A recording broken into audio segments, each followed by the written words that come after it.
Past continuous tense पढ़ाऊंगा और past continuous tense की पहचान कैसे करेंगे आप जिस सेंटेंस के अंत में रहा था, रही थी, रहे थे या वाज वेयर का प्रयोग हुआ हो तो उसे पास्ट कंटिन्यूअस टेंस कहते हैं। अब इस टेंस की टू हेल्पिंग वर्ब होती है वाज और वेयर। वाज का प्रयोग singular number he she it के साथ करते हैं और वेयर का प्रयोग plural number I we you they के साथ करते हैं।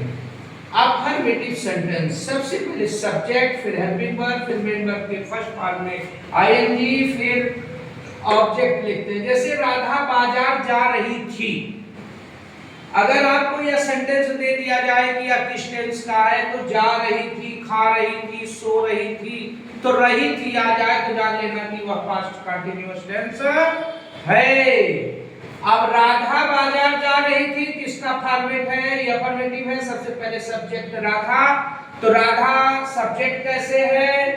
क्योंकि राधा काम कर रही है, जो काम करे उसे सब्जेक्ट कहते हैं। सबसे पहले राधा हो गई, फिर हेल्पिंग वर्ब।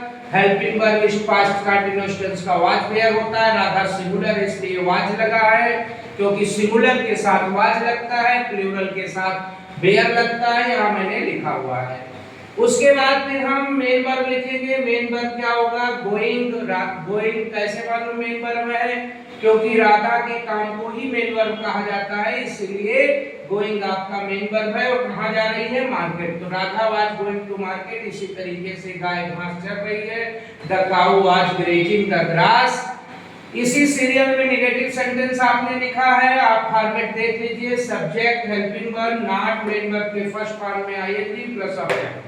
वह भोजन नहीं बना रही थी, he was not cooking the food. इसमें सब्जेक्ट कौन है? वह कैसे मालूम? जो काम करे उसे सब्जेक्ट कहते हैं। उसके बाद हेल्पिंग वर्ब, फिर नॉट, फिर मेन वर्ब। सब्जेक्ट के काम को ही मेन वर्ब कहा जाता है। सब्जेक्ट जहां से जुड़े व्यक्ति, वस्तु और स्थान से ऑब्जेक्ट बोलते हैं। सीता गाना नहीं गा रही है, Sita was not singing a song. इसी तरीके से इंट्रोगेटिव सेंटेंस है। सबसे पहले question word, helping verb, subject, main verb का फर्स्ट फॉर्म में आईएनजी और object plus question mark. Ram Delhi क्यों जा रहा है? यहाँ क्यों बीच में आया, इसलिए इसकी अंग्रेजी लिखी जाएगी। Why was Ram going to Delhi, अंत में क्वेश्चन मार्क। वह क्रिकेट कहाँ खेल रहे थे?